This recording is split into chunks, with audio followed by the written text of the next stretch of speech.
Le FIC 2015 se poursuit, nous sommes toujours en direct et nos invités font aujourd'hui le point sur les enjeux de la cyberdéfense. Le combat numérique est au cœur des opérations militaires, c'est aussi une préoccupation du ministère de la Défense. Alors pour évoquer ce sujet, j'ai le plaisir de recevoir sur notre antenne le vice-amiral Arnaud Coustillère. Bonjour. Bonjour. Vice-amiral Arnaud Coustillère, vous êtes officier général à la cyberdéfense au sein de l'état-major des armées. À vos côtés, nous recevons l'ingénieur en chef de l'armement Frédéric Valette. Bonjour. Bonjour. Vous êtes responsable du pôle sécurité des systèmes d'information à la direction générale de l'armement. Les présentations étant faites, amiral, je m'adresse à vous. Nous sommes à un an après le lancement du pacte défense cyber. Il est temps de dresser un premier bilan. Que peut-on dire ? Première chose, ce que l'on peut dire, c'est que tout ce que notre ministre a annoncé, tout ce qui était dans le pacte et devait être conduit en 2014 et dans le début 2015 a été fait. Et nous sommes au rendez-vous de ce que nous avions dit. Ce que l'on constate aussi, c'est que si nous sommes au rendez-vous, la menace n'a pas faibli, l'accélération du tempo continue. Et la vraie question, c'est de savoir dans quel état de préparation nous serons quand nous serons face à une vraie attaque. Cela dit, c'est un domaine qui prend une ampleur de plus en plus importante. Le ministre parle même de 4e armée. Donc nous la prenons vraiment comme un nouvel espace de conflictualité et nous le déclinons dans tous nos processus opérationnels. Donc aujourd'hui, tous nos processus opérationnels intègrent le volet cyberdéfense et on a atteint un bon niveau de maturité dans la préparation des planifications opérationnelles. Mes axes d'effort actuellement, c'est plus le niveau d'entraînement des forces, la préparation des forces et faire que cet esprit descende au plus bas dans les armées. Je ne suis pas inquiet, il y a une prise de conscience générale. L'autre volet qui est particulièrement important, c'est le volet des ressources humaines. Et pour moi, l'année 2015 sera surtout une année où on se concentrera beaucoup sur la mise en place d'une réelle politique globale des ressources humaines pour la cyberdéfense dans les armées, autour de 4 grands métiers que sont se protéger dans le cyberespace, se défendre dans le cyberespace, agir dans le cyberespace et pour nos services de renseignement, se renseigner dans le cyberespace. Vraiment apprendre toutes les dimensions du mot opérer dans le cyberespace. Donc c'est vraiment ce travail-là sur lequel nous allons nous concentrer. Et puis sinon, oui, les unités annoncées que devant être renforcées ou être déployées dans la région de Rennes le sont. Le pacte d'excellence est une réalité aujourd'hui puisque vous avez un stand au FIC important pour ce pôle d'excellence annoncé l'an dernier par notre ministre. Le master de conduite des opérations et de crise va ouvrir en septembre prochain. Et l'unité Cali de Bretagne va avoir son noyau mis en place.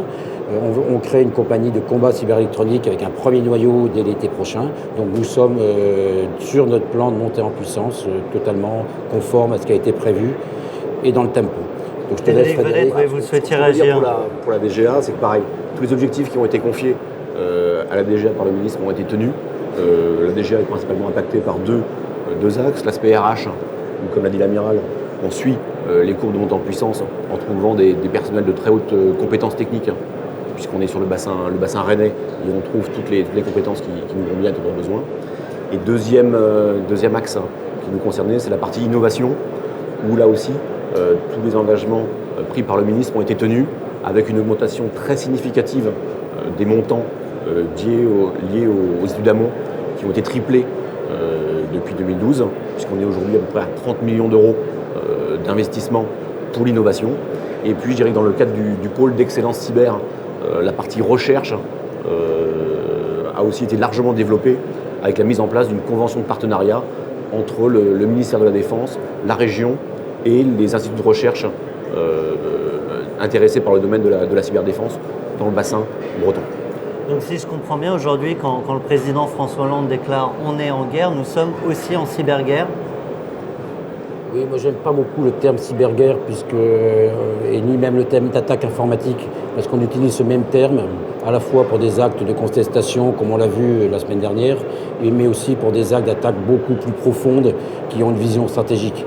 Donc je pense que c'est un espace nouveau, il y a un travail de sémantique à avoir pour bien caler le mot guerre sur ce qui sont des actes de guerre comme dans le monde réel, et le mot d'attaque vers ce qu'est une attaque. Et après, quand on fait la contestation, comme on l'a vu sur des dizaines, des nombres de sites qui ont été défacés, dont on a simplement changé l'image, c'est un acte informatique.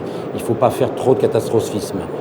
Ce qu'on peut dire par contre, c'est qu'on se prépare au risque de guerre ou d'attaque informatique sur nos systèmes, puisque ça fait déjà de nombreuses années qu'on les sécurise, et on maintient l'effort pour que nos systèmes militaires soient fonctionnels, même en cas d'attaque informatique. Donc on se prépare à une éventuelle attaque informatique.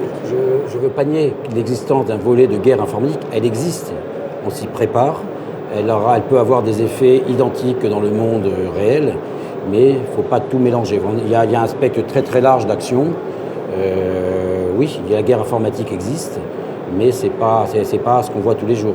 Il faut faire la part des choses entre les attaques en défacement, les contestations qu'on a vues, et quelque chose, par exemple, comme contre l'attaque contre le monde, là, qui est une vraie attaque, parce que dans l'affaire du monde, il y a un volet stratégique, il y a une volonté en plusieurs étapes. Oui. Ça veut dire que derrière, il y a du renseignement, il y a une planification, il y a quelqu'un qui décide, et in fine, c'est probablement pour déstabiliser, sortir des fausses informations. C'est pas simplement j'y vais, je teste tous les sites que je rencontre, je trouve une vulnérabilité, je change l'image, j'ai fait du chiffre, mais ça c'est de la manifestation. Oui, aujourd'hui il y a des cibles types, des cibles privilégiées. Aujourd'hui on se prépare à deux types de menaces. La première menace, l'amiral en a parlé un petit peu, c'est tout ce qui concerne le renseignement. C'est-à-dire qu'on sait aujourd'hui qu'il existe des équipes, des États qui voudraient faire du renseignement et donc quelque part injecter des logiciels malveillants dans ce but-là. Donc ça, c'est une première menace contre laquelle on se protège. Deuxième menace, c'est ce qu'on appelle du déni de service, mais pas sur des sites web, vraiment du déni de service ou de l'entrave sur les systèmes d'armes. Donc c'est ce que feraient des attaquants qui voudraient par exemple bloquer un navire en pleine mer, empêcher un drone de décoller. Et contre ces menaces-là, qui aujourd'hui ne sont pas des menaces avérées, mais qui sont des menaces qui pourraient arriver, on met tous nos moyens en œuvre pour s'en protéger. Donc pour bien comprendre le vocabulaire, quand on passe de déphasement, quand on parle de déphasement ou de déni de service ça ne marche pas. Déphasement, on annonce quelque chose sur le site. Voilà, en fait, quand on veut reprendre, vous avez deux grands types d'attaques. Vous avez les attaques qui sont par saturation. Vous ne rentrez pas dans le site, mais vous l'empêchez de fonctionner parce que vous l'empêchez de répondre. Donc on voit des millions de requêtes. Voilà, donc là, vous ne rentrez pas dans le site. Ça va bloquer. Après, vous avez les attaques en pénétration. Donc là, vous entrez dans le site. Vous entrez dans le site soit pour faire de la guerre d'information, d'effacer, mais vous pouvez rentrer plus profondément, exfiltrer des données, puis divulguer les données partout en disant ils ne sont pas bien protégés, je révèle ça. Et puis vous avez des choses plus profondes. Vous pouvez rentrer pour faire de l'espionnage économique, politique, et ainsi de suite. Vous pouvez aussi faire des actions en pénétration pour mettre un piège malveillant qui va avoir pour but de saboter. Voilà, donc vous voyez que les attaques en pénétration sont beaucoup plus complexes à monter, mais ont des effets beaucoup plus forts qu'une attaque en déni de service qui n'est pas discrète. Alors justement, on parle de menaces. C'est vrai que quand on parle d'un attentat, c'est physique, on voit très bien quelle est la menace, quel est le dommage. Quand on parle de cyberattaque, est-ce qu'il peut y avoir des victimes directement avec la cyberattaque ou ça sert à prendre des informations qui ensuite vont permettre des attentats ? Il peut y avoir des victimes par des cyberattaques. Heureusement, on n'en est pas là encore aujourd'hui. Mais si on regarde un petit peu ce qui s'est passé sur le gazoduc, l'oléoduc en Turquie, qui a été fait exploser soi-disant par les Russes, on peut, par le moyen d'une cyberattaque, on peut imaginer qu'à l'avenir, il y ait des conséquences plus dramatiques d'une cyberattaque. En particulier à cause des systèmes industriels qui font le lien entre ce monde informatique et ce monde réel, qui permettent par exemple d'actionner des moteurs, de distribuer l'électricité. On voit qu'une prise de contrôle de ces objets-là pourrait avoir du coup des conséquences sur le monde réel. Alors justement, un mot sur le rôle de la DGA et la manière dont elle s'inscrit dans ces réflexions. Le rôle de la DGA, c'est de fournir aux forces des systèmes qui soient sécurisés et robustes aux cyberattaques. Donc, lorsque la DGA conçoit ou spécifie un système pour les forces, elle prend en compte ces problématiques de cyberattaque dès le début. C'est-à-dire qu'elle va analyser quels sont les risques qui pèsent sur les systèmes et mettre en œuvre tous les moyens qu'il faut pour sécuriser le système. Donc ça, c'est un premier aspect. Deuxième aspect, c'est le lien très proche que l'on a avec les équipes de l'amiral. C'est-à-dire que quand il y a une attaque informatique qui arrive, qui est d'un niveau de complexité élevé, on travaille conjointement avec l'amiral et ses équipes pour analyser l'attaque et être en mesure de la contrer. Donc c'est vraiment une spécificité du domaine pour lequel à la fois les forces et les équipes techniques de la DGA sont très impliquées et collaborent de manière très très étroite. Alors du coup, quand vous travaillez sur un cahier des charges, par exemple pour un sous-marin, ça prend du temps à construire un sous-marin. Au moment du cahier des charges, vous avez imaginé les risques potentiels de cyberattaque. Au moment où le sous-marin est livré, les menaces ont changé, les techniques aussi ont évolué. Tout à fait. C'est pour ça que ce n'est pas un travail ponctuel que l'on fait en tout début et puis après on ne fait plus rien pendant les 10 ans de construction du sous-marin. On a vraiment un suivi permanent de la conception, du travail de l'industriel. Et notre objectif, c'est aussi de transférer à l'industriel du savoir-faire dans le domaine de la cyberdéfense pour que lui aussi soit capable de prendre ce risque-là tout au long de l'année. Ce qu'on fait aussi, c'est qu'on a un travail d'anticipation de la menace, c'est-à-dire qu'on essaie d'imaginer quelles sont les menaces de demain, alors pas à 10 ans, pas à 30 ans, mais d'avoir un petit peu d'avance sur ce que l'on voit dans la presse aujourd'hui. Si je prends l'exemple de Stuxnet par exemple, on n'a pas attendu de découvrir Stuxnet pour avoir identifié qu'il y avait des risques sur les systèmes de contrôle industriel. Amiral, vous souhaitez réagir? Ce qui est très important dans ce qu'a dit Frédéric, c'est qu'on conçoit un système à un temps donné et derrière on déploie un processus de maintien en conditions de sécurité qui permet de revoir en fonction des rythmes technologiques des différents composants une mise à jour des systèmes de sécurité assez rapide. Et ensuite, une mission qui revient au CALID, c'est de fournir les vulnérabilités en temps quasi réel, pas quasi réel, mais en quelques heures, pour que les responsables du système regardent comment corriger leur logiciel avec les vulnérabilités qu'on trouve. Donc c'est toute cette chaîne qui va nous permettre d'être bien protégés, de résister et d'avoir des systèmes à jour. Alors là, on parle d'armes connectées. Le tout connecté, c'est à la fois, j'imagine, beaucoup d'opportunités, beaucoup de praticité. C'est aussi des menaces. De quel côté penche la balance, Frédéric Valette? Aujourd'hui, c'est vrai que le fait que le système soit hyper connecté, ce qui n'était pas le cas il y a plusieurs années, facilite le travail de l'attaquant. C'est-à-dire qu'un attaquant aujourd'hui a plein de portes d'accès par rapport à ça. Donc clairement, ça augmente le niveau de vulnérabilité de nos systèmes. Maintenant, on s'y prépare.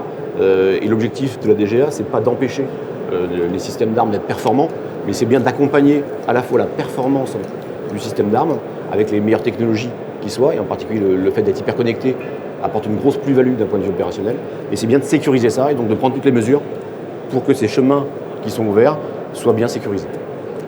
Un mot, parce que là on parle de technologie, j'imagine que l'humain, et vous parliez tout à l'heure de recrutement, est aussi essentiel sur ces questions-là. Oui, la technique est très proche d'expertise et très importante en cyberdéfense, mais la capacité de cyberdéfense, c'est avant tout une capacité humaine. Et c'est ça qui fera la différence entre les organisations. On peut mettre tous les systèmes experts que l'on veut, si les gens qui les utilisent ne sont pas bons, si les utilisateurs de systèmes d'information font n'importe quoi, tout ça, ça ne sert à rien. C'est pour ça que la cyberdéfense, ça commence par une éducation à l'hygiène informatique, un comportement sain dans un espace sain. Une fois qu'on avance là-dessus, on peut mettre des systèmes techniques qui vont empêcher un attaquant de rentrer. Et après, les structures expertes pourront faire leur métier. Et si déjà les utilisateurs font n'importe quoi, si déjà on fait des systèmes qui sont des portes ouvertes, si vous partez de chez vous, vous laissez portes, fenêtres, cheminées ouvertes, il ne faut pas s'étonner d'être cambriolé. Et si en plus vous annoncez que vous n'êtes pas là telle heure à telle heure, voilà. Donc beaucoup d'endroits, la cybersécurité, c'est un petit peu ça aujourd'hui. Donc c'est pour ça, je pense, on va ce que dit Guillaume Poupard, avec peu de mesures de bon sens, 10 commandements, on peut arriver à corriger la cybersécurité. Donc le composant humain est énorme, y compris dans l'expertise. Et pour mener du combat numérique, on a besoin, bien sûr, d'experts informatiques pointus. On a besoin d'experts des domaines qu'on va attaquer, des domaines qu'on va descendre. On a besoin de juristes. On a besoin de gens capables de parler d'éthique. Donc c'est vraiment une capacité nouvelle et complète. Et j'aime bien un mot qui est dire aussi, si une crise informatique peut avoir des conséquences dans le monde réel, aujourd'hui ce que nous constatons, c'est que toute crise dans le monde réel a un volet cyber. Il n'y a pas un conflit, il n'y a pas une opposition où il n'y ait pas aujourd'hui un volet cyber de basse intensité, de très basse intensité, voire des choses plus importantes. Je vois que le temps file. Un mot sur votre présence à ce FIC 2015. Qu'êtes-vous venu dire, qu'êtes-vous venu présenter? Que le ministère de la Défense prend sa charge de travail pour faire augmenter la posture nationale de cybersécurité, que les ministères régaliens travaillent bien ensemble, vous avez vu les discussions que l'on a, avec notamment bien sûr l'agence gouvernementale avec son chef Guillaume Poupard, et que cet aspect communauté nationale de cyberdéfense est une réalité, qu'on peut le voir dans les stands, et ça me paraît extrêmement important. Parce que dans la cyberdéfense ou la cybercriminalité, la cybercriminalité, les outils sont les mêmes, les groupuscules passent de l'un à l'autre. Donc il faut absolument que tous ensemble, on échange nos informations, qu'on travaille en bonne concertation avec les industries qui sont présentes ici. Donc c'est vraiment une grande cause, je pense, nationale. Et pour nous, militaires, aujourd'hui on le dit clairement, le combat du numérique est au cœur de nos opérations. Vous avez aussi une belle démonstration, je crois, sur votre espace avec la DGA. Sur le stand, on essaie d'illustrer en fait deux aspects de notre travail. Le premier aspect, c'est la démonstration dont vous parlez, qui est l'illustration un petit peu du risque qui pèse sur les systèmes de vidéosurveillance. Et donc on illustre un petit peu comment l'attaquant pourrait prendre le contrôle d'un système de vidéosurveillance, l'utiliser pour espionner l'intérieur d'un bâtiment et éventuellement après remplacer les images vues par ces caméras par des images préenregistrées pour permettre par exemple une opération d'infiltration. Donc ça c'est un des premiers aspects. Le deuxième aspect sur le stand, c'est le Khalid, donc qui expose les moyens qu'il a à disposition pour faire de la cyberdéfense sur le théâtre. Donc les moyens MTLID tactiques, qu'on appelle MTLID tactiques, qui lui permettent de superviser et sécuriser des réseaux en opération. Eh bien écoutez messieurs, le temps nous était compté, il touche à sa fin. Je vous remercie grandement. Je rappelle le nom de nos invités. Était présent le vice-amiral Arnaud Coustillère et l'ingénieur en chef de l'armement Frédéric Valette. Quant à nous, on poursuit toujours en direct, toujours sur le FIC 2015. À très vite.